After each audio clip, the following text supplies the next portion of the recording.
So once again, good morning, good afternoon, good evening, everyone. And it's a pleasure for me, Charlotte Boo, based from the Geneva Learning Foundation, to welcome you to this second, can we say, part two of this inter-country rapid learning on COVID-19 vaccine introduction between Pakistan and Nigeria. We started last week with Pakistan coming to share with us their COVID-19 vaccine introduction experience, and we got to listen to a very enriching, interesting, and presentation from Dr.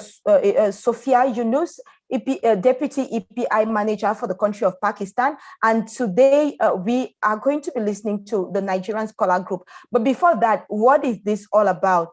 In 2020, the world faced an unprecedented public health challenge, that's the COVID-19 pandemic, and the immunization professionals that were part of the Geneva Learning Foundation Scholar Program came together to form what we call the COVID-19 Peer Hub, a community of immunization professionals from so many countries, over 60 countries around the world, that came together to see how they could ensure and maintain immunization services and performances in spite the effects of the pandemic. So in that light, these COVID-19 peer hub members gathered even as countries to form what we call the scholar country groups, that is made up of peer hub members as well as alumni of the TGLF scholar program. And they came together to see how they can support one another to ensure that continuity of immunization service. And of course, you know, with the COVID-19 vaccine introduction, many of them are actively involved and participating in the vaccine rollout in different capacities across system levels in their various countries. And so, based on their own initiative, they said we can learn from one another and even across countries and across borders, because that's get to share experiences on the lessons learned, the success stories, and the challenges that they may face, because they can learn from one another. So I want to say a warm welcome to you if you're joining us today for the first time. We are happy to have you here, and we do hope you're going to have an excellent experience. So just go ahead, type in your city and your country in the chat so we know where you're joining from. And I want to say a warm welcome to Lawal Abubakar, that's joining us from Katsina State in Nigeria. I also want to greet Margaret from Nigeria, that says the good thing that is happening in Lagos State COVID-19 Vaccination Center is that we have super site, which is for people who had their first jab outside of Lagos and can be given the second dose. I'm super excited for this development. Thank you for already starting to share that with us, dear Margaret. And we do hope that we are going to get more and more exciting information throughout today's event. I also want to say a warm welcome to all of the panelists that are here with us from the various country groups and the different system levels in the different countries. Before going ahead, I'd like to turn towards Dr. Mohammed Imran Qureshi, under whose initiative this event is organized. He went ahead to say we would like to share experience on COVID-19 vaccine introduction with peers from other countries, that's from Nigeria. And we also have Indian scholars as special guests to this session. And we actually extend a hand of solidarity to Indian colleagues that are facing, that are constantly fighting daily against the effects of the pandemic, and also ensuring that many more people in their country receive the most needed COVID-19 vaccine. So I'll turn towards Mohammed Imran for a warm of welcome, and then before we proceed, over to you, Dr. Mohammed Imran Qureshi. Thank you very much, Charlotte. Hello. Yes, please go ahead, Dr. Mohammed Imran. Sorry. Can you listen me now? Yes, we can hear you. Okay, thank you very much, Charlotte. And thanks to the Geneva Learning Foundation for organizing such a wonderful event to share the experience related to the COVID-19 pandemic and the subsequent vaccination response in the country of Pakistan with Nigeria. And I'm glad to see the Indian scholars with us. So the experience sharing is going on across the globe. And it's a continuation, I must say. Previously, we saw Ghana and Cameroon sharing their wonderful experience.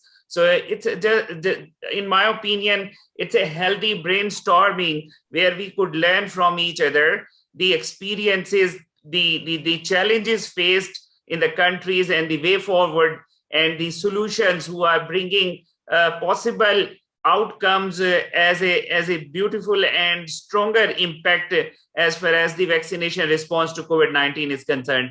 So thank you very much for providing last week the wonderful opportunity where we presented the Pakistan response as far as the COVID was concerned and the vaccination rollout in the country. So thanks for that reasons, and thanks to all the scholars who just asked various questions, and then thanks to my country colleagues also, the panelists and other colleagues who just chipped in, and we responded to all the questions, and hope so to have the same session going on today as well.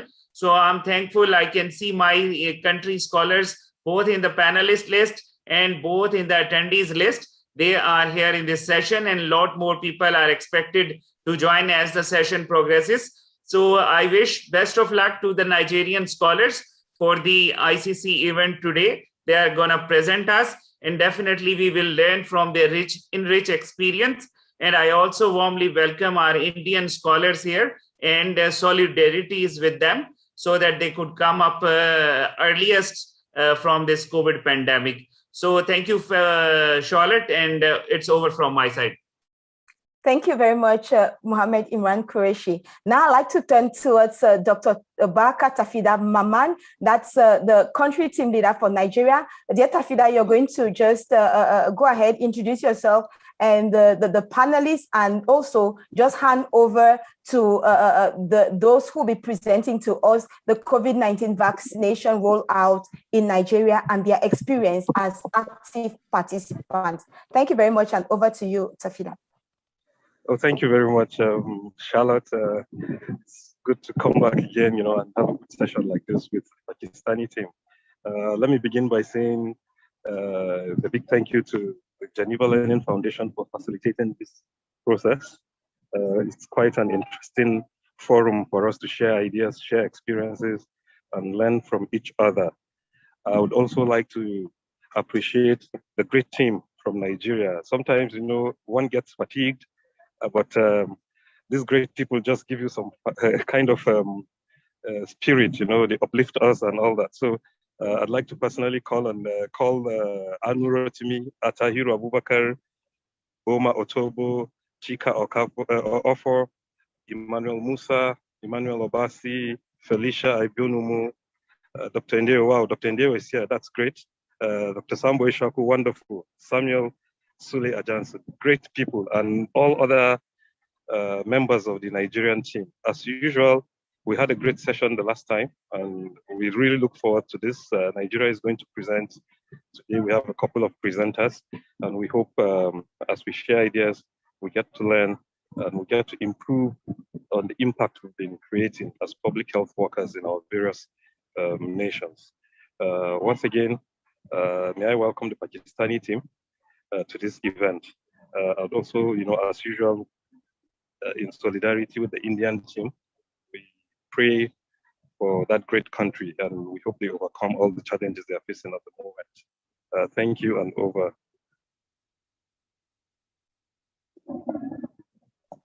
Okay, thank you very much, Baraka Tafida Maman. So I'm going to hand over right now to Dr. Ndayo Iwot. Please, Dr. Ndayo, you introduce yourself, and then you go ahead to tell us about the COVID-19 vaccine introduction, you and your team over there in Nigeria. Over to you. Thank you, Charlotte. I'm so glad to be here and having this opportunity to speak to our peer throughout the Pakistan and then the Indian team. Yes, the rollout in the country is a very exhilarating experience, and we are very happy that we have been able to reach this point in time, and the people are still taking the jabs. And I want to say that the preparations in the country have been congealed to slides, and we are going to do the presentation in earnest. And I want you to be very attentive, because this is the global, people will be assessing the vaccines from the COVAX facility. We'll have almost the same framework, but adapted to the country specifics. So here we are, the president of the country and the vice president taking their second jab. So the president, the leadership, strategic leadership, political in this country have been fully vaccinated. Next slide, please. The best way to predict the future is to create it yourself. Let us create the future ourselves. Abraham Lincoln said this, and this is exactly what is happening now. Nigeria at a glance.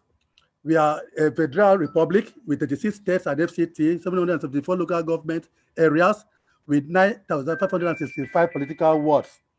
We have the projected population 2021 from the National Population Commission based on the 2006 census at 225 million and 83,708. Nigeria has over 34,173 health facilities, that is public and private, as at 2017. This is being updated.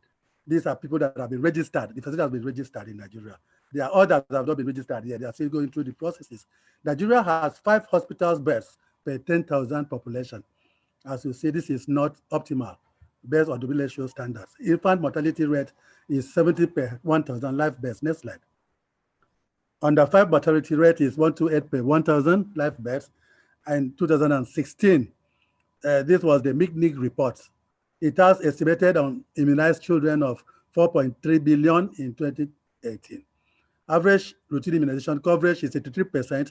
This is also from the 2016-17 MICNIC report. 36% of birth in health facilities and skilled bed attendance at 38%. These are all very low. On the background of rollout of the vaccination in this country, Nigeria, the projected population for 2021 was used, and we were targeting 51.4% of the population, made up as 1% for the first over 2 million people, made up of health workers, frontline health workers, other health workers, strategic leaders, political, religious, traditional, and public, and making up the 1%, over 2 million. Population above age 50 years, 10% of population, 21,746,000. This is for phase 2. The population with comorbidities are 17%, 36,968,882 for phase 3. Then other populations at risk within 18 to 49 years, 23.4%, over 50 million people in this age group for phase 4. Phase 4 is expected to be rolled out next year, where we expect to achieve at least 70% of the population being vaccinated to have the critical herd immunity. And we are thankful that this is the largest immunization program that is occurring, single immunization program that is occurring in this country, and probably globally too, at 51.4% of the population being involved. Total number of teams required for for the country, 181,179. Vaccine availability from AstraZeneca, total 4,024,024,009. We have been able to use vaccines doses for first and second doses because we are on the second doses now. We ended our first dose on the 24th of May, and we started phase 2, second dose, on the 25th, and 2,843 doses of 2,843,660 doses marked for this. Total number of AFI reported as serious in the first and the second doses, 133. Non-serious AFI are reported at 12,331. Total eligible population of current phase based on vaccine availability, 2,012,000. This is going to be explained in the next slide. COVID-19 updates, COVID-19 situation update as at yesterday, less than 24 hours ago. Total tested 2,231,409. Total confirmed 167,142. Discharged 163,533.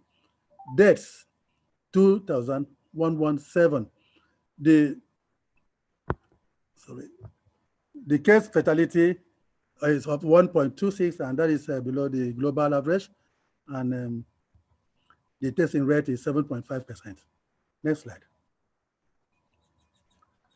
The first dose daily situation report, as at yesterday, less than 24 hours now, the target for the complete vaccination to achieve the 70% herd immunity in this country is 111,776,503.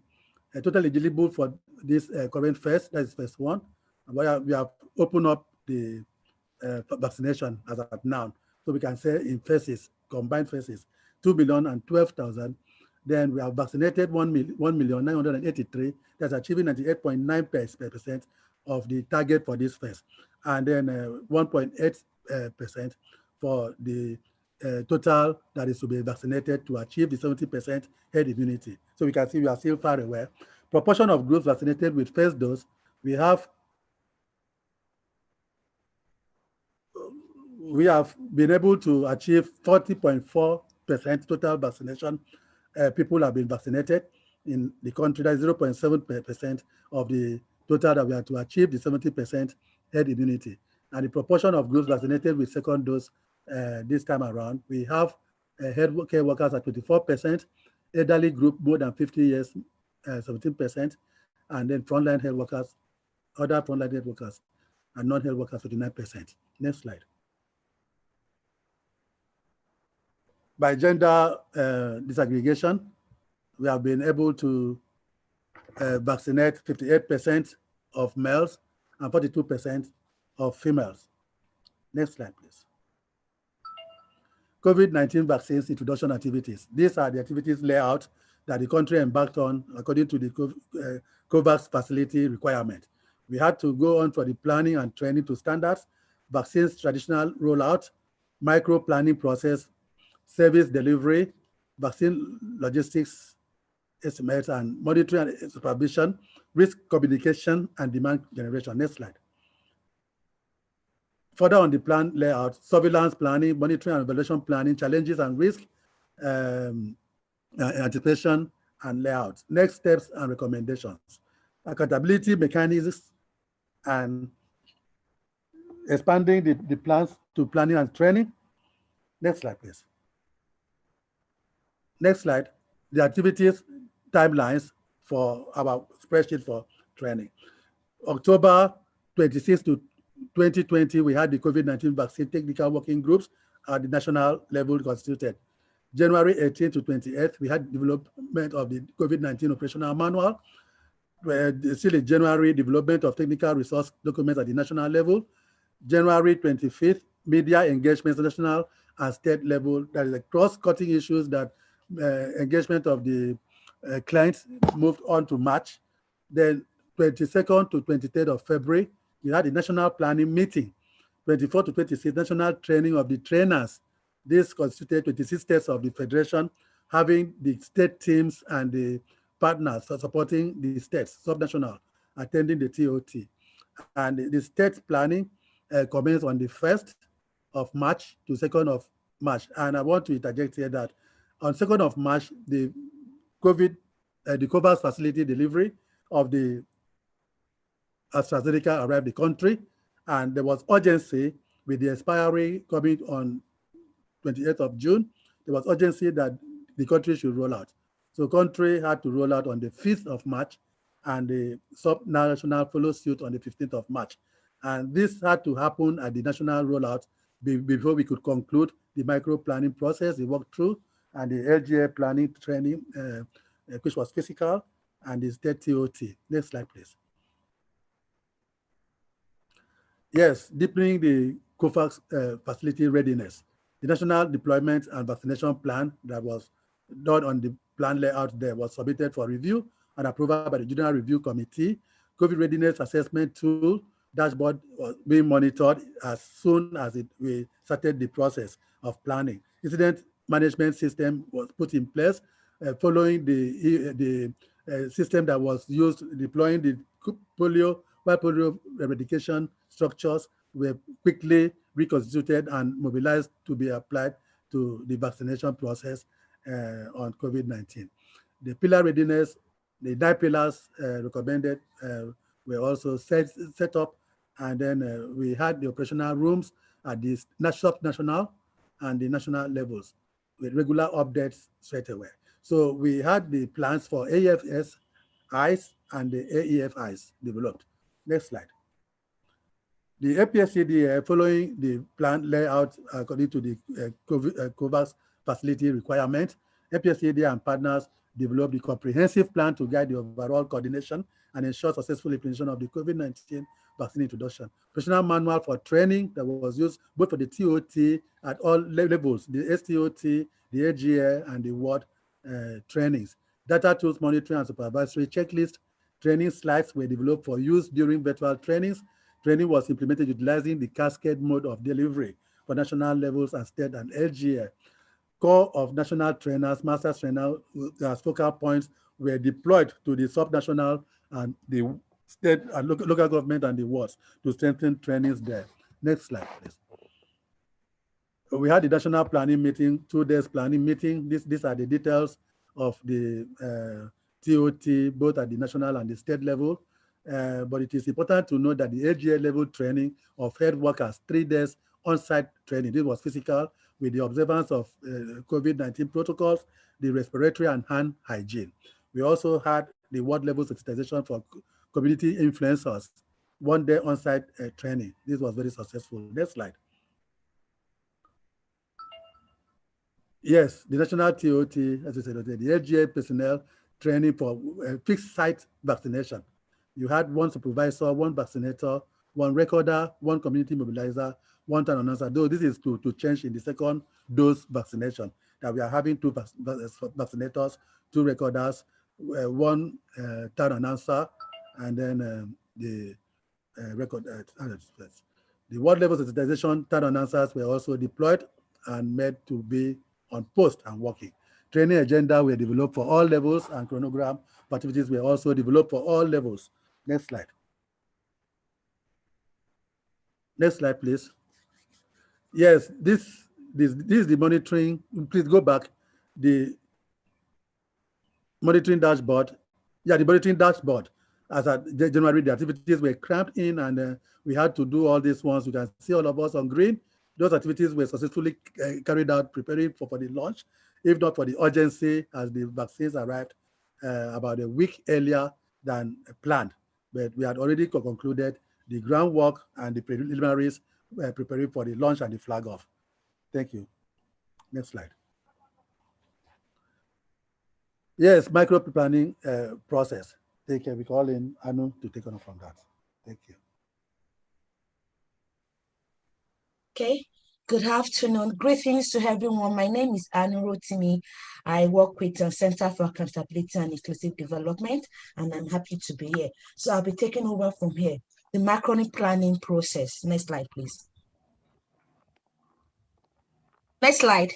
So building on the various timeline that has been scheduled, there were various stages in ensuring that the plans and actions are taken appropriately. One of the key actions is that ensuring that the intervention, the vaccination process, leverage on the already existing human resource structures that we have in place.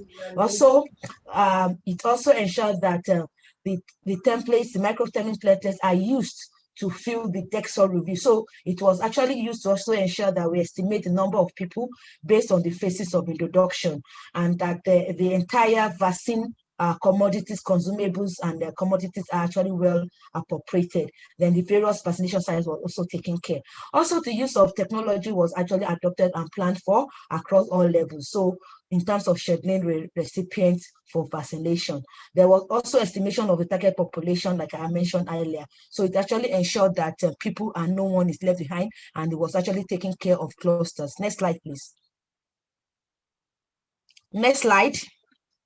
So the micro planning took into great effort in ensuring that data was actually used. So it was not based on assumption. And the most recent data that was used in terms of planning the human resource was the 2018 Earth Workforce, and then the National Demographic Survey of 2018. Then one of the size, the population size of each vaccination team, and that we are going to actually estimate that each team is expected to vaccinate about 60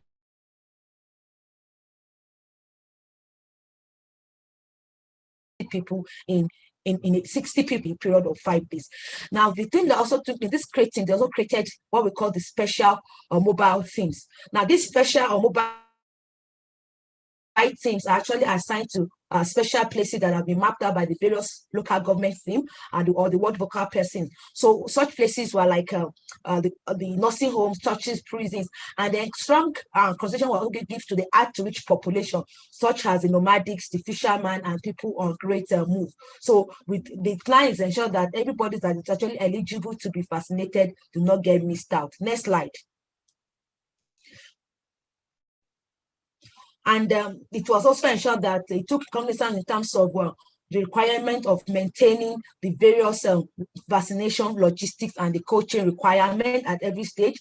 There was plan for waste management, and there was plan to ensure that all commodities, like earlier said, and consumables were well planned, and also information management across the level, especially from the local government down to the state, down to the national level, using technologies like next slide, please.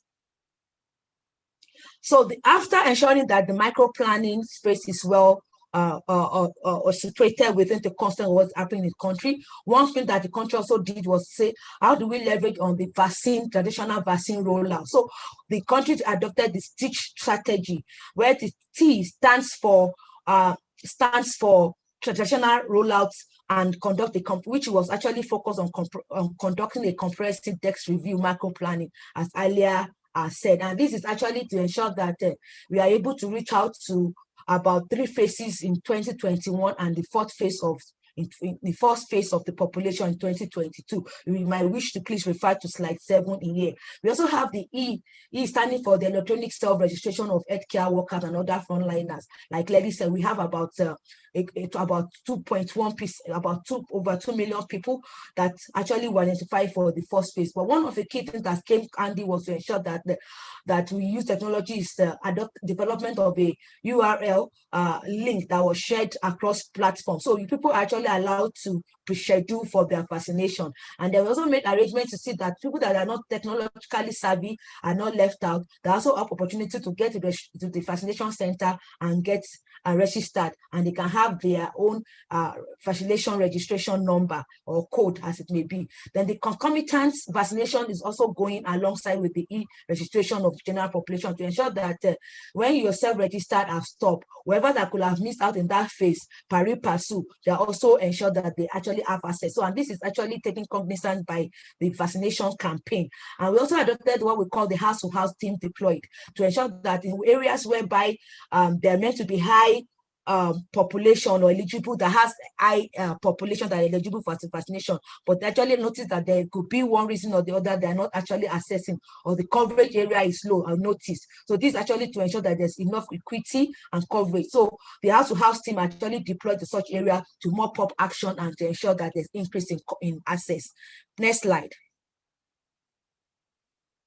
So if you look at this slide, it's just talking about the process and how do we actually ensure that no one is left behind using technology. And it's actually ensuring that one of the team people that are in the team actually ensure that they support people that do not get registered before getting to the vaccination site, and they will be supported to actually be registered right there and there. So the various human resource needs for each team have been clearly highlighted by my previous colleague. Proceed to the next slide, please. We also created in the entire system of ensuring that the process adhere with the last standard and the global practice. We have the vaccine and the waste logistics and waste management. And this is actually to ensure that at no point are vaccines not properly used, or what we call the vaccine corruption or malpractices, whereby maybe people will get the cards, the vaccination cards without being vaccinated, or whatever we can call it in terms of misappropriation. So the system took notice to actually appoint what we call the vaccine accountability officer across a level, starting from national, state, and local government and world level. So their own role, this is very quite innovative, is to ensure that they keep records of vaccines and quantities. They take notes of the batches number and ensure that the physical count of all return vaccines either open on. So they do the accountability and cross-checking and quality assurance of the process. So one of the things also ensures that the vaccines that are either all the unusable vaccines are actually returned back to the state cold chain in a reversal order, which I'll be talking about shortly in the next slide. Proceed. So if you look at the reversal logistics, it accounts for the usable and purchased valve. So it's about ensuring that when you actually, the process of which the vaccine gets to the vaccination sites are actually well traced, and they are properly recorded in a manner that every batch, every vial is well accounted for. And at the end of the day, the empties used on unstable vials are actually evacuated back to the state level within 48 hours of usage, and where they will be destroyed appropriately. And then the next slide, please. And at that wastage sites, they also take cognizance of what and how it will be managed. At the state level, across the various levels of engagement, there was what we call the Waste Management Committee, and their own role is to ensure that all the vials and other consumables and commodities that have been used are no longer available for are properly disposed using the appropriate method and procedure adopted. Next slide. So this is this chain that shows what happens from service delivery point back to the point of incineration. Next slide. So in terms of the service delivery, what are the people that we actually were able to actually access service? How do we ensure that everyone is actually catered for? Like Dr. Ewart mentioned earlier on, the rollout was actually in 4 phases. And what are these 4 phases? We have phase 1, phase 2, phase 3. And he has clearly told us, right, even right now, the country has opened up the phase 4 and actually asked all Nigerians to go into the nearest vaccination centers to get vaccinated, either using the electronic means or not electronic means. Thank you. And next phase, the next slide. So, and I've also mentioned that, so in actually ensuring that the service gets into people, we could look at, we have what we call the fixed post, the temporary fixed post, and the mobile post. The fixed post are actually leveraging on the existing vaccination sites that already, so like the normal RI, so it's made to leverage and aside that actually offer RI. So any sites in Nigeria that actually are already offering the routine immunization services are actually eligible, and they will continue to be offered, offering the vaccination. COVID-19 vaccination. Also, the temporary fixed site are those that are actually based on outreaches and determined by daily implementation plan. While we have the special thing, like I mentioned earlier, and for those hard to reach population or in risk threatening areas, like we have in some part of the country right now, that we are having some level of unrest and security issues. Next slide.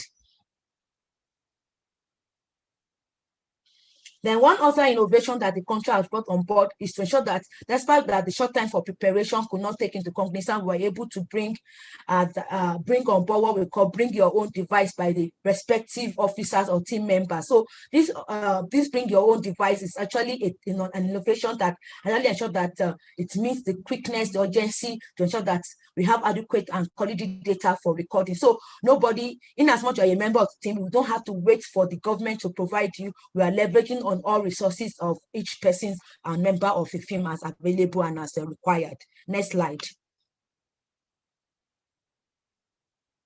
Okay, so at this point, I would love to call on my colleague, Dr. Sambo Isiaku, to proceed from here. Thank you. Yeah, thank you, Anu, for the great presentation, and colleagues, good afternoon. Now we proceed from here with risk communication, demand generation, and infodemics. These are part of the activities we did during the preparation for the introduction of the vaccines. Now in Nigeria, we have intense misinformation, disinformation, and excuse me, sorry. We have intense misinformation, disinformation, rumors, and distrust of the government by the populace. So what happened is that the risk communication and demand generation sub-technical working group developed a comprehensive plan to build confidence, trust, and acceptance of the vaccines.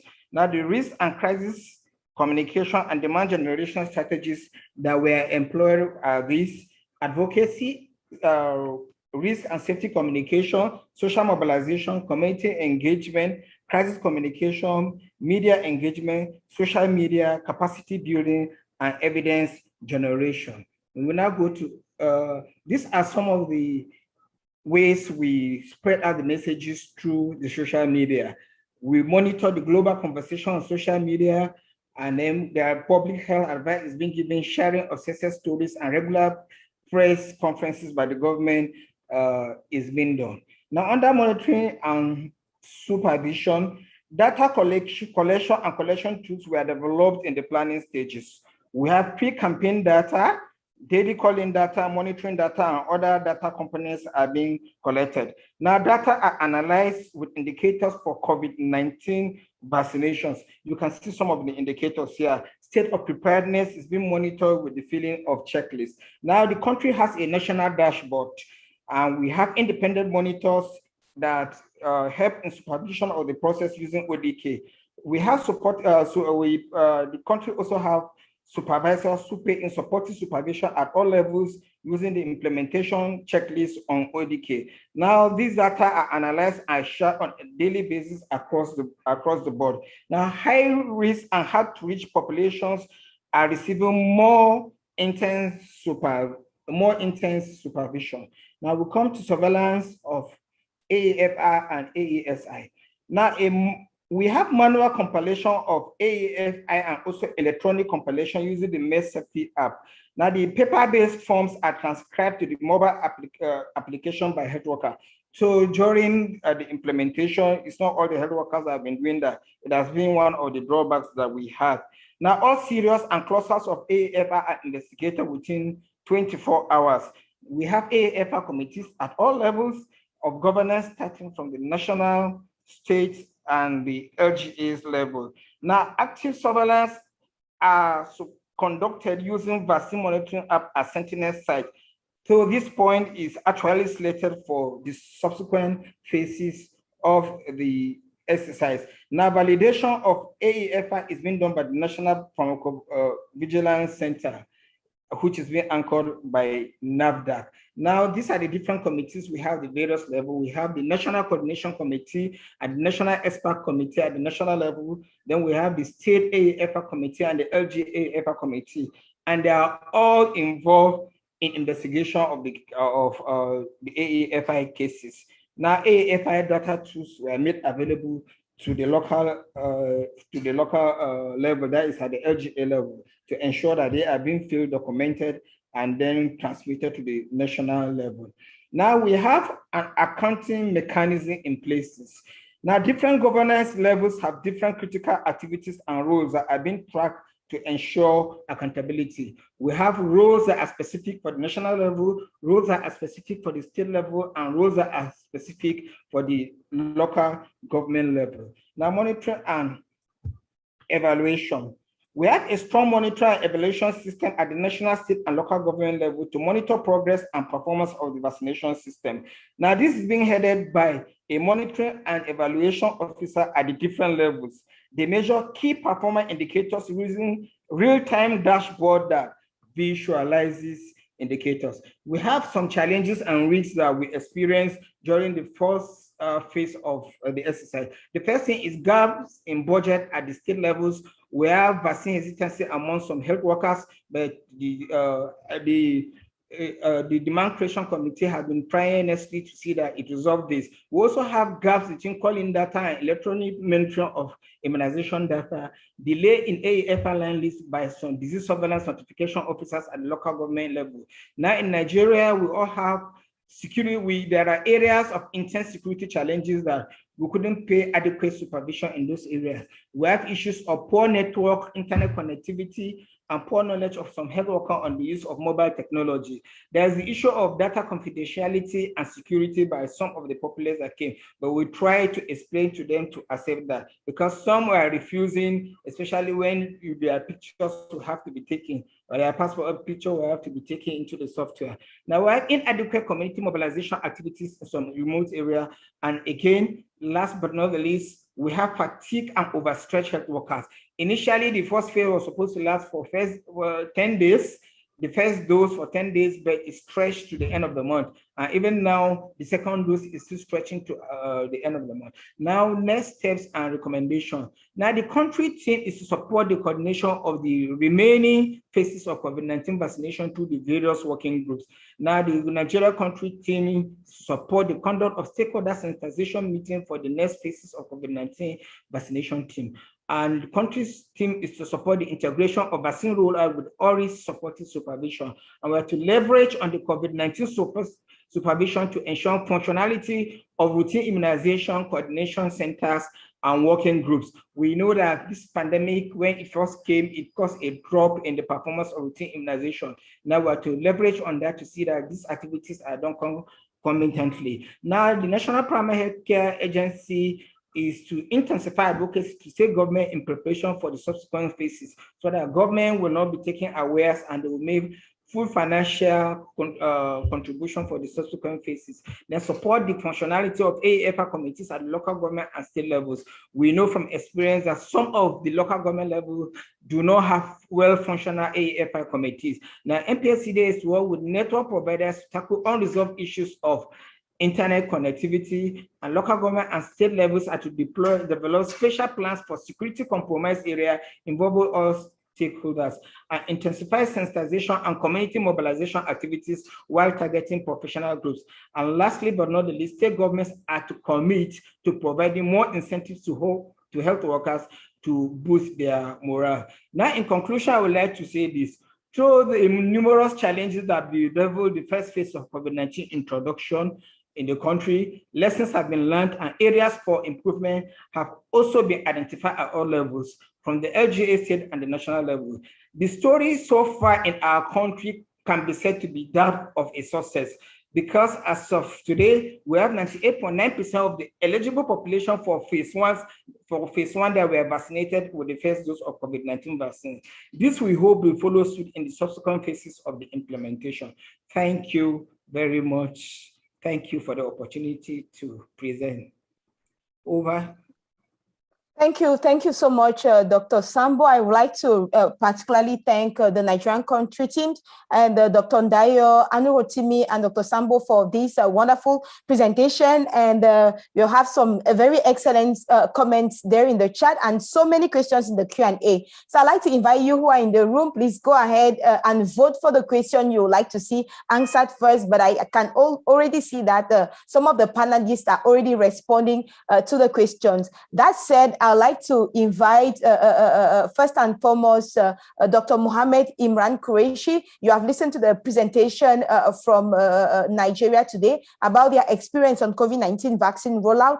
What are your thoughts, and do you have any questions that you want to address to the Nigerian Scholar team? I also want to invite you, if you're in the room, you have any question, I would like to speak up. I'll lower all hands that are currently raised and invite you to raise your hand if you have a question that you would like to ask our panelists. Thank you very much. Over to you, Mohammed Imran Qureshi. Thank you very much, Charlotte. And let me first congratulate the Nigerian team. What a wonderful presentation. I was lost. Amazing presentation. So all congrats and all appreciations to the Nigerian team. So they put all the ingredients as far as the vaccination response is concerned. But the only thrust which is remaining on our side is basically we want to listen something about the surveillance aspect of COVID-19 and somewhat about the lockdown situations and the other control measures which the country has already taken in order to reduce the spread of COVID-19 pandemic. And similarly, we also interested in knowing the vaccine situation, about the stock position. Is it sufficient enough to cater the needs of the country? Over. Okay, so thank you, Mohammed. Who is going to, I'll just invite Dr. Sambo. Since your mic is unmuted, you may want to designate the member of the panel that will respond to the questions posed by Mohammed Imran Qureshi, or you can start and then pass over to any other member of the panel. Let me start from the last about the vaccine stock out.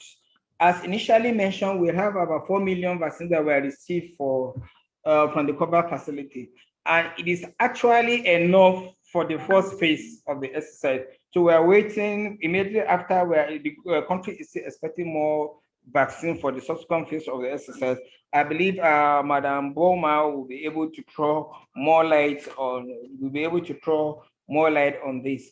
Now, on the AAFI reporting, like I've said, there are systems on ground for the AAFI. Now, we have the disease surveillance notification officer at the lower level. that are responsible for transmitting data from the lower level to the national level. We also have the MERS safety app, which is an application, and there even a client will be able to enter his AAFI and then send. Now, the issue that we have with that now is that most people have not been trained on that. So a lot of health workers are well familiar with that. So we are hoping that with more sensitization as we move along the subsequent phases, they will be able to do that. And as I've mentioned earlier, there are plans for surveillance at Sentinel site. And I believe it will come up as we move into the subsequent phases, because more of the population will be involved in the vaccination. We have more of the population that will be coming for the vaccination. So it is very, very vital that the Sentinel site are functional. We have the teaching hospitals we have already, and I believe the government is planning towards that as we move to the second to fourth phases of the exercise. So I think these are the few I can say now. I don't know if Mrs. Boma will respond with regards to the vaccine, if she has more information. Okay. Thank you. Before we turn to Madam Boma, Dr. Ndayo Ewart has his hand raised, so please go ahead, Ndayo. Dr. Ndayo Ewart, please, can you unmute? Your hand was raised. Yes, thank you, Charlotte. Thank you, Dr. Sambo, for the opening. You've done wonderfully well, and I appreciate the question on the AFI, ASI. Yes, this is very important.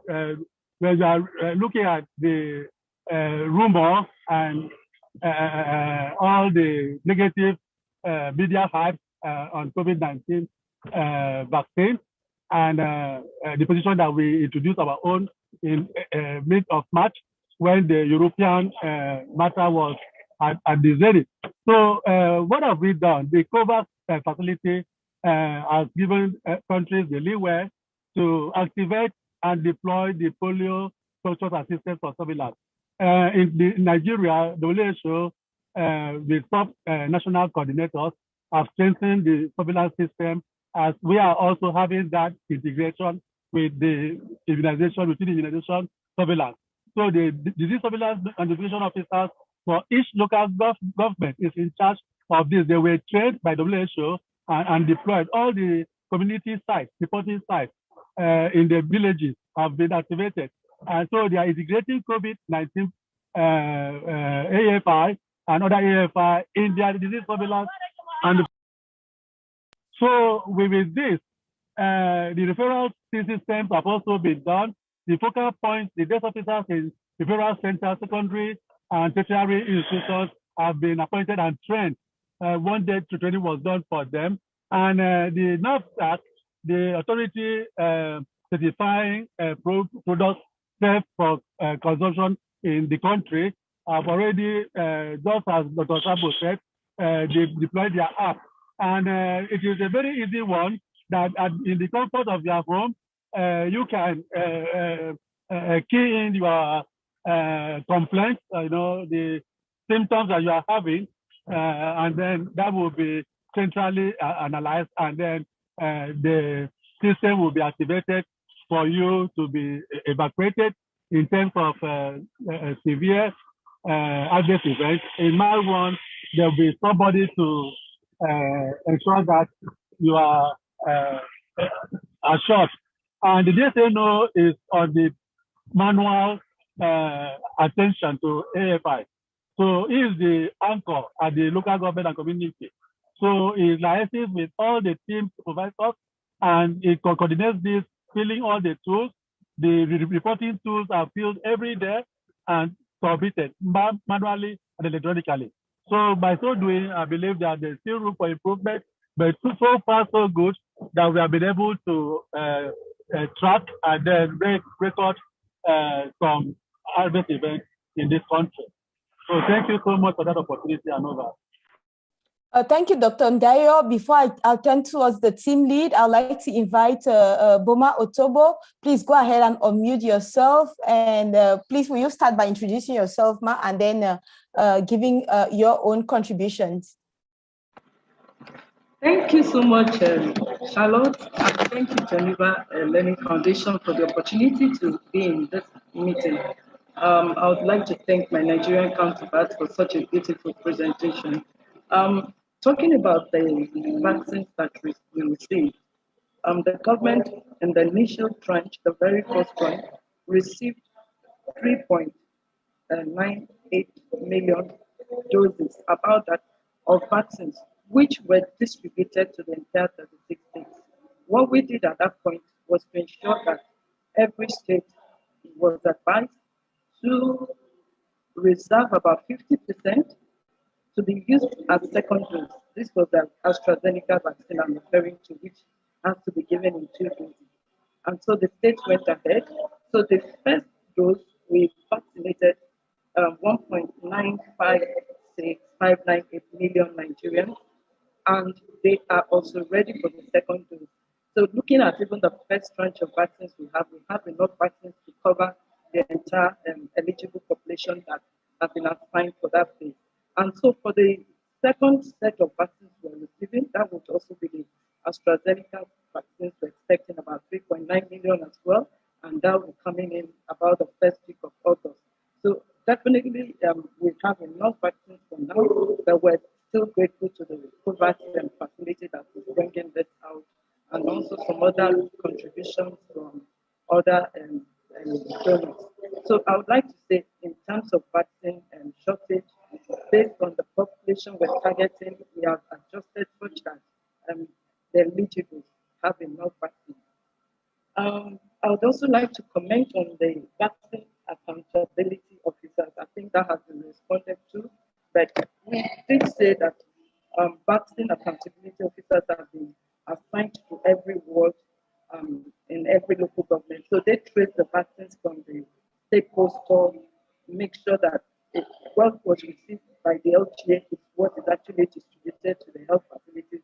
And once the vaccination is over, the vials are brought back empty. These are physically counted to ensure that they align with what is reported. Also, there was a question on the strategy for the promotion of gender equality. Well, if you look at what has been vaccinated so far in Nigeria, we have 58% for males and 42% for females. What we have been doing is to ensure that we talk to the women, talk to the girls, ensure that women's work are appreciated so that they are knowledgeable about what is happening. We do not just leave the women at the background. No. Yes, there could be some cultural barriers that will make women not to come out, but we ensure that we empower them, get them into power, and so they are the ones even demanding for their rights. So some states also have policies that have been put into effect to ensure that there is gender equality. So on this note, I'd like to turn over the discussion to other colleagues. Thank you. Over. Okay, thank you very much, Boma Otobo. Dr. Baka Tafida Maman, please go ahead. And I see there are many questions in the Q&A, some that are, even though they are getting answers typed, maybe we'd like to hear them read out. So Dr. Baka Tafida Maman, over to you, please. Your hand is raised. Thank you, Charlotte. Mine is not a question at this point in time. I'm sure we have some participants who may not know. Madam Boma Otobo is a scholar alumnus, and she works with the National Primary Healthcare Development Agency. That is at the national level. And so we are really glad to have her join us, you know, someone from that level of activity. Thank you. Okay, thank you. So I'd like to turn towards the raised hand amongst the attendees. Magaji Ubale Ado, your hand has been raised for quite a while now. Please, can you go ahead? And I saw Rosina Mystery, you lowered your hand because I'm sure Boma Otobo answered your question. So Magaji Ubale Ado, please go ahead and unmute yourself. You have the floor. Magaji Ubale Ado, your hand has been raised. If not, maybe Magaji is having connectivity issues, is trying to figure that out.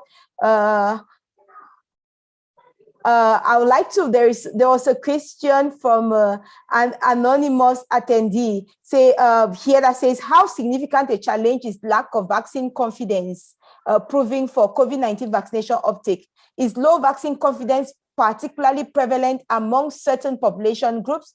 Is low vaccine confidence related to COVID-19 vaccines overall or specific to certain vaccine products? So is there any in the panel? I'd like to turn towards maybe Chika Ofor or Anu, to talk about the vaccine confidence. Okay, hello, this is Chika Yes. Ofor. Can you hear me? Yes, and please go ahead and introduce yourself. Thank you. Okay, my name is Chika Ofor. I'm the founder of Vaccine Network for Disease Control, and I'm also a member of the Nigerian team. Yes, low vaccine confidence is common to a lot of vaccines, and that has to do with perception.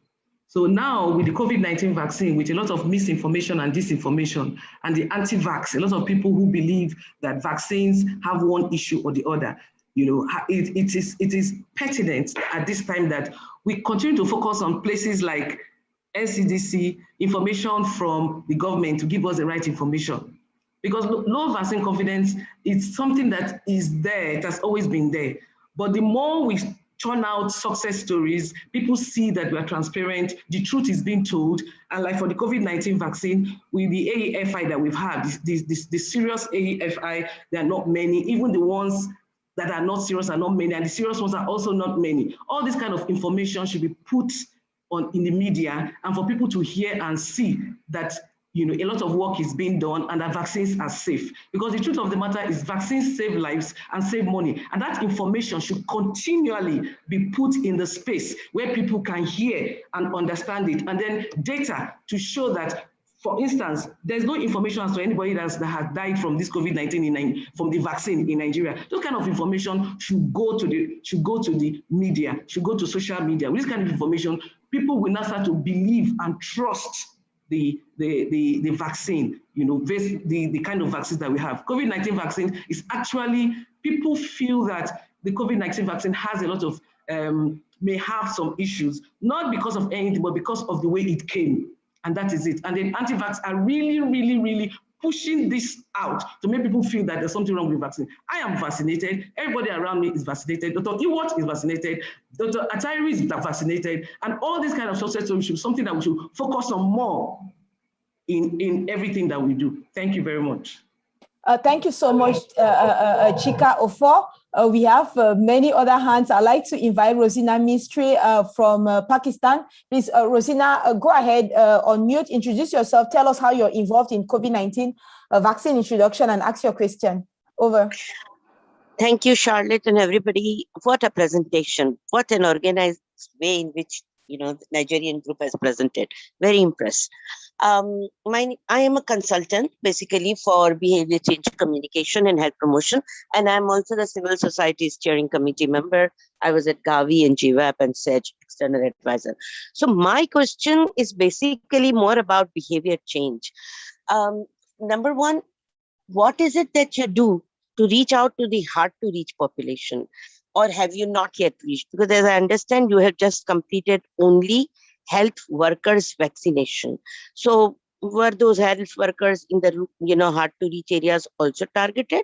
So that is one thing. And secondly, from my previous association with Gavi, I know that there are a lot of challenges in convincing people for vaccine and vaccination. I mean, there are so many myths and so many fears, and people don't believe. The most important is people don't believe that this is really, a pandemic and that it doesn't exist in their country. What is your take on that? Thank you, and over. Thank you very much, Rosina. And I think there is a question that is associated to that here in the Q&A. I'll just read it out so that our panelists are going to respond. You say, which delivery strategies are proving most successful for COVID-19 vaccine in Nigeria at the local level? Which delivery strategies are proving particularly effective in reaching undeserved and hard to reach communities? And is there a scholar in Nigeria that is working directly in this? So, dear panelists, please, you can go ahead and unmute yourself if you have something to say in that light among those who are here in the panel.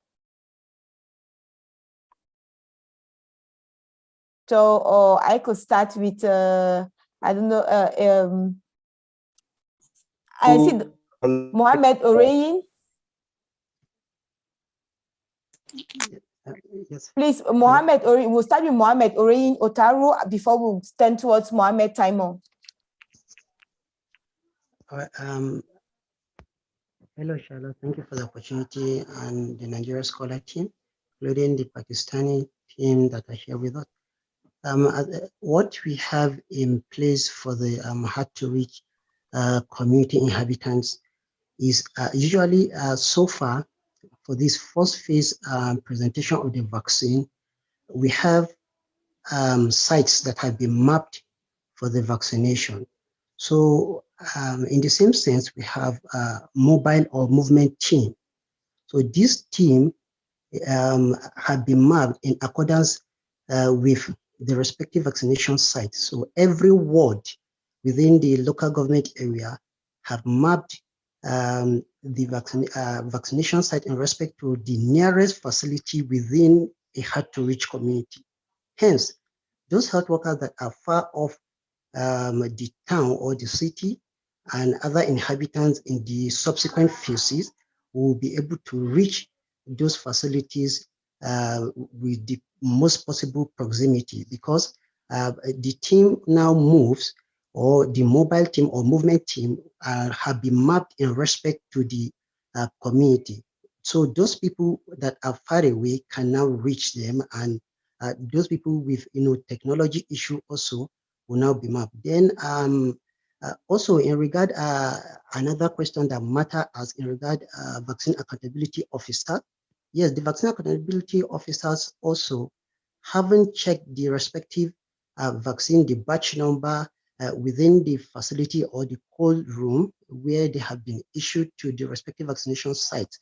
So the respective vaccine accountability officers for those health facilities that are mapped for vaccination.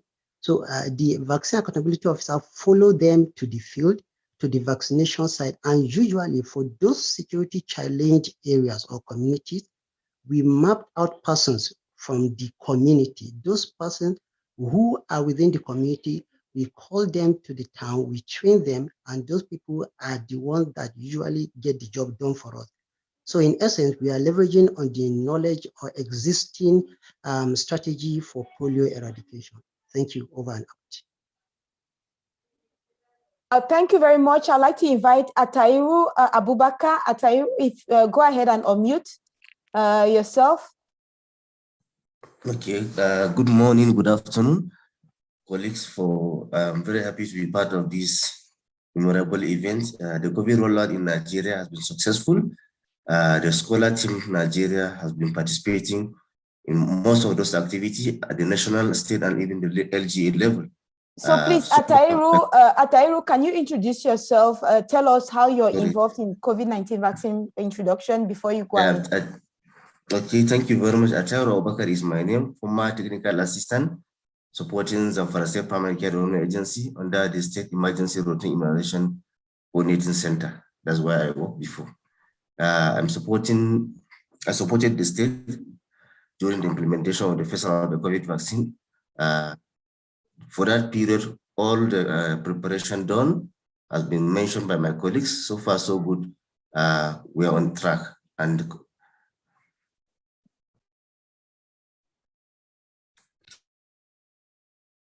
okay, unfortunately, I think Atairu is having connectivity issues. I see is muted. We have not yet heard one of the panelists from Pakistan earlier on, Mohamed Taimo. Kayani, Dr. Mohamed Taimo, please, I think maybe you had a question. Can you go ahead and unmute yourself? Oh, I see we lost him. He's just joining back. So we'll turn back towards him. We have another raise hand here, and we are already over the 1 hour mark, but I think there's still so much we have to discuss. So I'm inviting Fashola Adebayo. Please go ahead and unmute yourself. And when you unmute, please tell us first and foremost who you are, where you work, and how you're involved in COVID-19 vaccine introduction. I'm also seeing Ahmed Rufai Gayaba. I've all given you the opportunity, the possibility to be able to unmute. So maybe those were, we also have Abubakar Isiaku.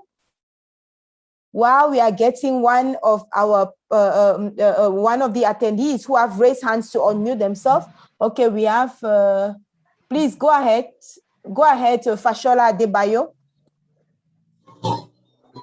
Okay, thank you. Good evening from Nigeria. I'm speaking from Rivers State. Okay, actually, I'm one of those who supports COVID-19 implementation during the introduction of the vaccine. So from my experience, I think some of the success story that Nigeria has been able to record has to do with the level of organization from the national to the grassroots. Okay, and prior to the introduction of the vaccination, the NCDC has been doing a lot of awareness creation, sending SMS to people, utilizing the various networks. And then they also try to delegate people out to speak about these COVID-19 vaccines. No doubt there were a lot of fears in the churches. There were a lot of fears also in the villages. A lot were afraid based on some of the experiences they had had. But that did not debar the introduction. And so in the phase one, I also took cognizance of the fact that the NCDC took their time to create a site, and they encouraged people to register ahead to indicate their willingness to accept this vaccine. And so we had some people who indicated willingness, and at the same time, we still had some health workers who were resistant at that initial phase, and they were waiting for some people to see what reaction will come out when they take this vaccine so that they can build their confidence in the vaccine. And as some few people began to indicate interest and they began to trickle in, and people observed for days and for weeks that there were no side effects from the vaccine, some others began to develop more confidence to accept the vaccine. So I witnessed how Ekiti State in Nigeria was able to successfully implement the phase one. And currently, they are going on with the second vaccination with some remarkable success about it. So from my own experience, I think good communication and documenting the experience as the panelists have identified, documenting the few AFI, ASI cases that are recorded is very germane to the acceptance of this vaccine and confidence. Nigeria is utilizing the AstraZeneca. I think for now, there's a lot of confidence in the AstraZeneca in Nigeria. As far as health workers are concerned, there is not much fear to accept it. Okay. We don't know the challenge Nigeria is having now, which people are envisaging, is if this AstraZeneca gets exhausted, will they still have access to the AstraZeneca, or it will now be Johnson and Johnson products? So that is what is a little bit skeptical and all of that. So, but as far as progress is concerned, Nigeria is making progress, and these are some of the experiences I have seen that has given us some of the success so far. Thank you. So thank you so much. Thank you so much, Fashola Adebayo. Before you go, I would like to ask you a question. So how were you personally involved in the introduction? Was it communication, logistics, services delivery, or what? So how were you personally involved in the rollout in Rivers State? Okay, I was involved in Ekiti State as an integral member of the Emergency Operations Center in the communication aspect as a field epidemiologist, encouraging health workers and telling them that this vaccine has a very low side effects and all of that. And of course, being a field epidemiologist, I was one of the frontiers that first of all received it in my center to also encourage others. So I registered some people personally. Okay, thank you very much. Thank you very much for that, Fashola, for that experience shared, Fashola Adebayo. So now I see I'm going to turn towards a panelist that we haven't listened to since the start. Unfortunately, Fashola, we can't continue listening to you because of connectivity issues. Samuel Sule Ajanson, I'll invite you to please go ahead, unmute yourself. Thank you for giving me this opportunity. Good day wherever you are at this time. Thank you. I think having had all the presentation and all the contribution. Please, can you start by introducing yourself? Tell us who you are, where you work. My name is Samuel Sule Ajason. I work with UNICEF. Presently, my location is Bauchi State. I am part of the Bauchi State team for COVID-19. Both Serix, Semchik, and even the present COVID-19. Even before the introduction of the vaccine, I was part of those that was doing contact tracing, sampling taking, and that, and even before the introduction. Now, having said that, there are two things I have always liked to make people understand. You see, for every vaccine, there's always a challenges. Even the RI, when Penta was introduced, caregivers were running away after Penta 1. So for every vaccine, there's always a challenge, but it is how to overcome those challenges that we are looking at. Now in Nigeria, there are two things that the community always look to and the population always look to. The political will, one, the traditional institution and the religious leaders. Now, the traditional institutions and the religious leaders, they are the gateway between the government and the population. Because the population believe in their traditional leaders and they believe in their religious leaders. So now the government has already provided an enabling environment by coming out publicly to collect COVID-19 vaccines, starting from the president to the governors, to the commissioners, to the directors, and to even the executive secretaries. Now the traditional institution too followed, where they were publicly vaccinated with the traditional institutions. These are the people that hold the trust for the community. Having said that, for Nigeria, it wasn't a challenge. What we know is, for the first time, is the first vaccine is made for the health workers and frontline. Who are the frontline workers? We are talking about the health workers. We are talking about the volunteers that supported us in maybe mobilizing people. We are talking about the police. So these people all have come out publicly and they have all been vaccinated. And now talking about the side effect, for me, they have never been side effect. I have taken my second shots. So they have never been side effect. Now, for the hard to reach, I want to say this. There is, based on the micro plan, they have all these, there's a plan already on ground to reach the hard to reach when there's going to be mass vaccination. How do we do that? Now, the religious leader has all been trained from various communities. The volunteers in those communities has been trained based on COVID-19. All we are waiting for now is for the mass vaccination to take off. So for Nigeria, we don't have issues. The only thing we are waiting for is for these vaccines to come so that the population immunity health will meet. Thank you, and over. Thank you very much, Samuel Sule Ajanson. Without any delay, I'd like to turn towards Dr. Mohamed Taimo Kayani. Dr. Mohamed Taimo, please go ahead and unmute yourself. We would like to hear from you from Pakistan.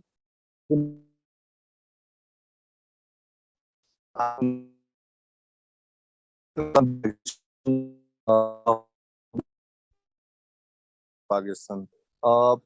It was a great learning session, and it was really to hear from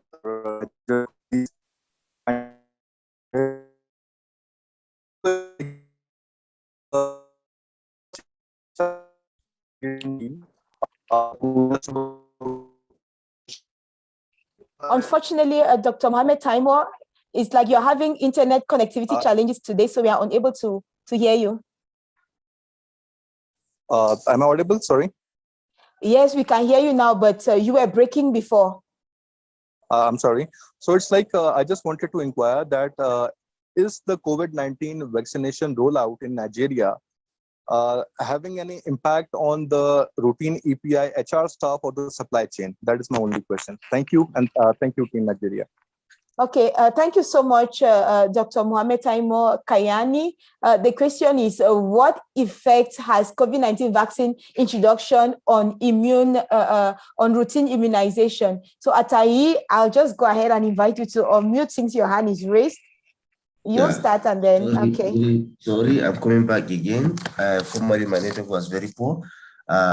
One of the success of this COVID vaccine introduction in the country is the guidance provided by the leadership of the National Primary Care Development Agency, where all stakeholders were involved, involving the major stakeholders, religious leaders, traditional leaders, other developmental partners have successfully made the rollout to be very successful and acceptance. And the way they mostly counter most fake news on vaccine hesitancy on the social media, real life media has helped in dispelling a lot of rumor. So it's a plus to the country. Thank you very much. So much, Atai. So we are still waiting. Maybe Dr. Ndayo, you'll answer Dr. Mohammed Taimo's question. Dr. Ndayo Iwat, that is the impact of COVID-19 vaccine introduction on routine immunization.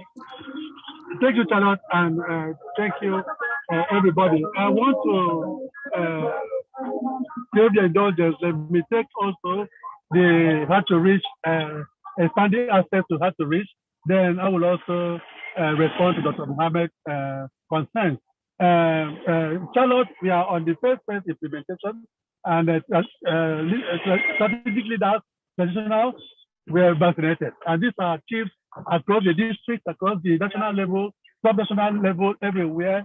The traditional institutions, they were all vaccinated with their council members. And as Jason said, we have the macro plan that is to be deployed. We level personnel, community members on risk communication and mobilization of communities. So for every ward in the country, over 9,000 wards, 10 people were trained. So over almost 10 million people have been trained in the community level vetting, including the hard to reach. So, and the team that we are using now, they have town announcers appointed by the traditional institution, and they are involved in social mobilization activities based on the current information on vaccination rollout in Nigeria. So, having said that, the nomadic population, the mobile population, the people in the IDP camps, and those high-risk, highly mobile populations, they are all taken care of. Either they are part of the team as mobilizers, or they are part of the team as recorders. Having said that, it is very true that the COVID-19 rollout in Nigeria has affected our routine immunization. The quarterly review has been very clear on the declining activities in the routine immunization domain. The landscape has been so distorted because of the human resource. Most of the people that are involved in COVID vaccination exercise, they are health workers that are also involved in the routine immunization.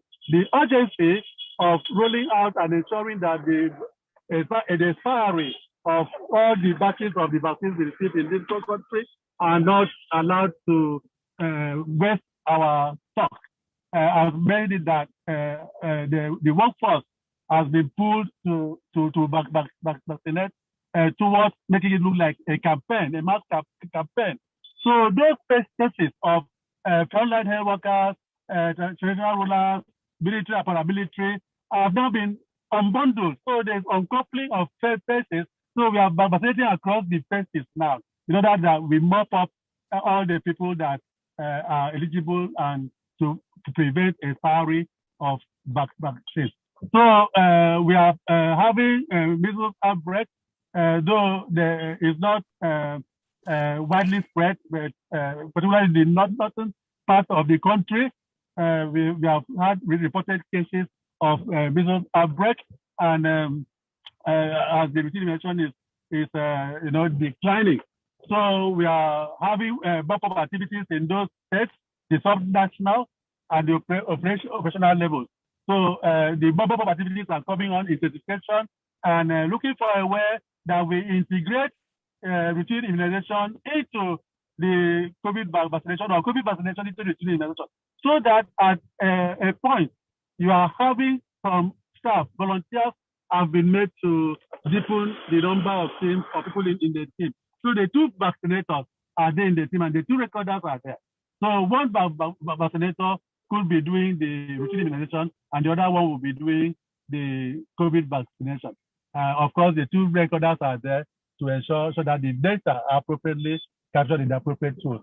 So this is a big challenge, and with the last quarter review that has thrown up the situation, I think the country EPI team has already swung into action, and the activation of the optimized routine immunization services has also been rolled out, and the top-down nationals are keying into it with urgency too. Thank you. Thank you. Thank you very much, Dr. Ndayo Ewart, for that very complete and exhaustive question. You are receiving also the gratitude from Dr. Mohammed Taimur Kayani, who has received a satisfactory answer to his question. Right now, I'm going to turn. We have just 10 minutes. We are going to do a hard stop at 6:30 p.m. Geneva time because we have another meeting that is starting just at that time. So I would like to take maybe one last person here amongst the attendees, Dr. Anade Chube. Please go ahead, introduce yourself and go straight to the point. Tell us who you are, where you work, how you're involved in COVID-19 vaccine introduction, and ask your question or contribution. Over to you. Yeah, good evening. This is Dr. Anand from India, and I just wanted to know only one thing: documentation process. Is there any digital documentation process adopted by Nigeria, or what is actually the practices going around for the documentation of every client? Unfortunately, Dr. Anna Chube, we didn't hear you well. It's like you're having, either your audio is having an issue or connectivity issues. So can you come again, please? Yeah, now I am audible? Yes, much better. Yeah, so hi, good evening, everyone. My name is Dr. Anand. I belong to India. I have only one question. This is regarding the documentation process. How we are documenting each and every client after vaccination or for the planning of vaccination. Like few countries like Pakistan, India, and other part of the globe is digital documentation kind of system. So do we have a same kind of system in Nigeria for this vaccine introduction, or any only for physical documentation only? Okay, so I think I'll just invite maybe Anu to answer that question very rapidly. It has to do with registration of, if I got him well, of... Can I speak? Yes, please, go ahead. Yes, good evening, everybody. This evening in Nigeria. My name is Dr. Ahmed Rufai Garba. I work for National Primary Care Development Agency. I'm a member of the Department of Disease Control and Immunization and a member of the National Emergency Routine Immunization Coordination Center. I'm also a member of the Technical Working Group of the COVID-19 vaccination rollout. Currently, I am team lead for Niger State, which is one of the states, as part of the supervisory team to support the state in the rollout of the vaccines. So, yeah, and also a member of the micro planning and surveillance subgroup of the larger technical working group. So for Nigeria, I think a lot of these things have been said. One of the questions around how to get to the hard to reach part. What I did not hear is that what we have within the micro plan, we've also developed what we call the daily implementation plan, which teams are used to go out, so they move. So what the national government has done is to provide some logistics for the teams to be able to move from one place to another. You know, we've had so much experience in the polio eradication initiative. So we have all these areas mapped out. It is very difficult to say somewhere is far to reach or hard to reach now. We have reached everywhere before. It might just be areas that are new and have just come up. Yeah, but every area is being documented in the daily implementation plan and it's being covered. Looking at the health workers that were talked about, yeah, the vaccination was not just for health workers, it was for other frontline workers. Frontline workers includes airport workers, security workers, people who work and have to meet with people as their job. So that is taken care of. And we also have the strategic leaders. Somebody talked about the traditional rulers and how they listen to them and how they have more respect among them. So they have also been brought on board, vaccinated publicly, and their pictures publicly shared so that everybody knows that this is happening. We cannot say we do not have hesitancy. We do have hesitancy, but we're working towards reducing it to the barest minimum. So we're running with the second dose right now because we're using AstraZeneca. In terms of documentation, we, beyond what we call the paper capture, so we have register, we have the tally sheet. So if a client comes in, you want to take the vaccine, you're first of all registered. You're now registered and you move on to the area of the guys that are entering electronically. So we have what we call the EMIT system, Electronic Management Information and System. So we have designed a software that actually captures all of the information that are in the register, phone numbers. In fact, we also have pictures. We have the app has the opportunity to take pictures of the person, so that by the time we're done with capturing all of that, the person now goes to be vaccinated. After being vaccinated, it is now tallied. That ensures that we have the information in the clouds. We also have it paper-based, so we can reach for anyone. So just in case we have issues with cloud, sometimes we can refer to the paper. So, and what we also do, we ensure that each and every local government we call it calling data. This data is now sent to the state levels. The state will now send it to the national levels. And for every day that we do this, we have a meeting, we do a review of all of these data that come in, and where issues are raised, they're quickly tackled. We don't wait till the next day. They are raised on each state and we quickly tackled. So that is on the part of documentation. For AFI, and what I did not hear for AFI is that we do have a national AFI committee that looks at the serious AFI, strictly the serious AFI. They had just met recently, maybe like a little over a month, and they did some causality assessment on the serious AFIs that were reported and properly documented. One of the issues we've had is about proper documentation of AFI. So one of the things around Nigeria is when you have a slight fever from taking vaccine, a lot of people might just say, oh, we've been told that we might have a fever. They probably might not report it. So we have, we'll say we do have some underreporting, but right now we're working, the National Primary Care Development Agency is working with IHVN, Secure Nigeria, and we're drawing up a plan that would help us to actually better our AFI reporting system, looking at the Med Safety app, looking at the traditional reporting system, and also the DHIS, how we could link through the back door, the information from the Med Safety app onto the DHIS. The DHIS is our traditional reporting format. Thank you so much, Dr. Ahmed Rufai. I'm very sorry to have to interrupt you, but we're actually running out of time. But thank you so much for that very wonderful contribution. And we are so glad and honored that you were able to join today's inter-country rapid learning session between Pakistan and Nigeria. So right now, I would like to turn towards, just want to thank you, all of you who have been participating actively, asking your question, leaving comments in the chat. We may not have been able to read your comments, but I know that all those in the room have been taking note of them. If we have not been able to answer your question, so sorry, we're actually out of time. So before I turn towards the two country team leads, Reda has been with us here from the start of the session, and I don't know if Reda, what are your impressions? What can you say to the two country teams before we turn towards the team leaders for their closing remarks?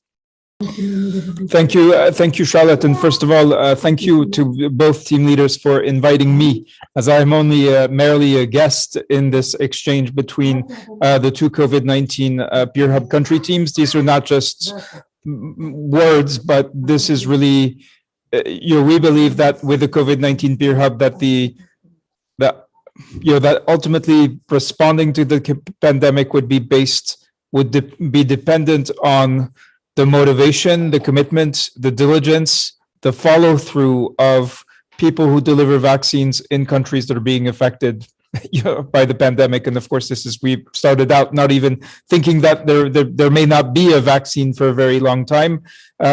So listening to this presentation and then looking at the crystal clear questions, what the Nigeria team wants to know, what the Pakistani team wants to know, how they are responding and supporting each other. It really shows that the fact that country teams expressed an interest in these kinds of exchanges is really once again showing us the way.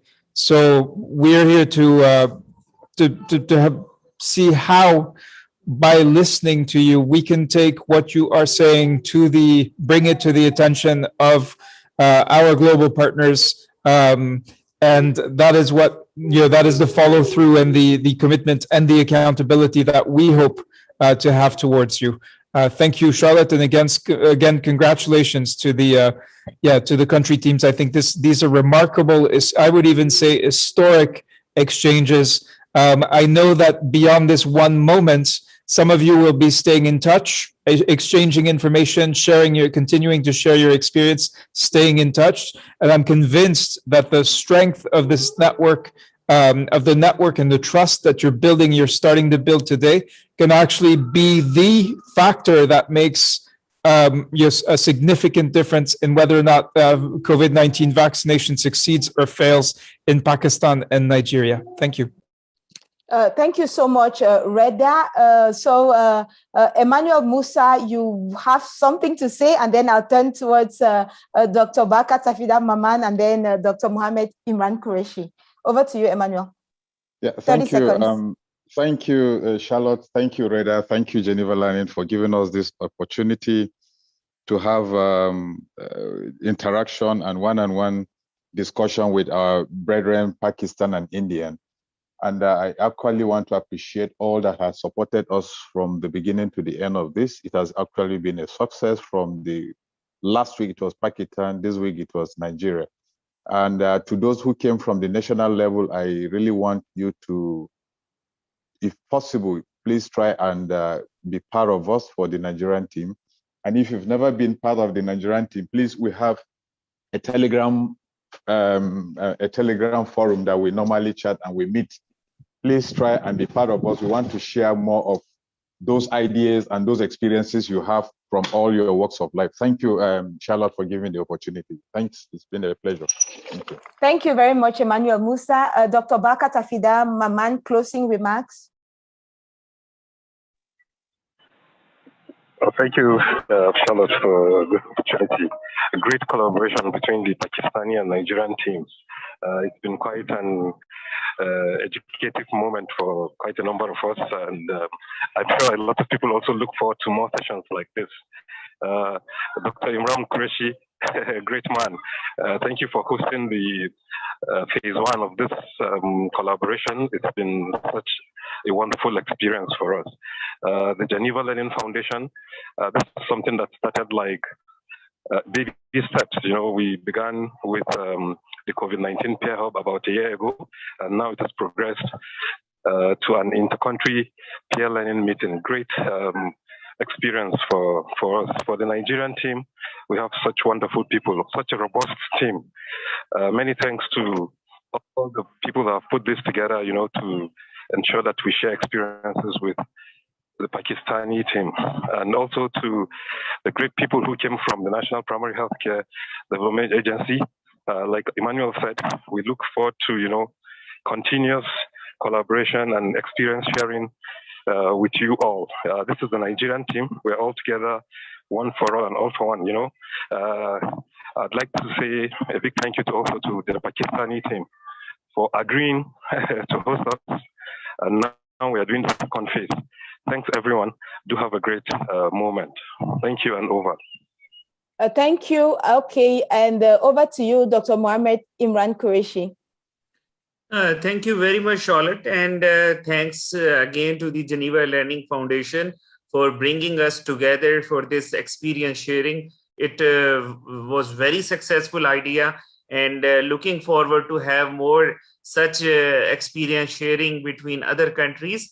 So I really want to appreciate your hard efforts. And I also want to appreciate Rida in this regard, and all the team of the Geneva Learning Foundation who are like working hard to ensure all these things which are like now a regular feature to us. And I want to congratulate Barka Tafida Mamoon, my friend. He is just leading the Nigerian team in a wonderful way, acknowledging each and everyone's effort and bringing them together. So look like the Nigerian team is such a strong team, and they make and ensured that today the event remained very successful. And thanks for providing all the answers to the questions asked by the Pakistani scholars. And at the same time, I also want to thank all the Pakistani scholars, Dr. Taimur Kayani, Rosina Misteri, Zishan, and then other colleagues who are here in this session, and the others who couldn't join. At the same time, I also request Charlotte to listen at least from Indian, any scholar, maybe Rajat or someone, about the overall experience, how they felt it, and we are with them, as we have reiterated time and again, as solidarity with them. Over. Thank you. Thank you very much, Mohammed. Unfortunately, Rajat is no longer in the room with us. I can't really identify any other Indian peer that is here. But I really want to thank you all for the active participation and for giving me the honor to moderate these sessions, because it's all about what you are doing, country teams, your initiative. We are just here to ensure that everything goes smoothly. So that said, sorry, it's going to be a hard stop, but really look forward to future opportunities like these, where we can continue to learn from one another and from our experiences. So have a great afternoon, evening, depending on where you're joining from, and see you next time. Bye for now. Bye. Bye. Thank you. Bye-bye. Bye-bye.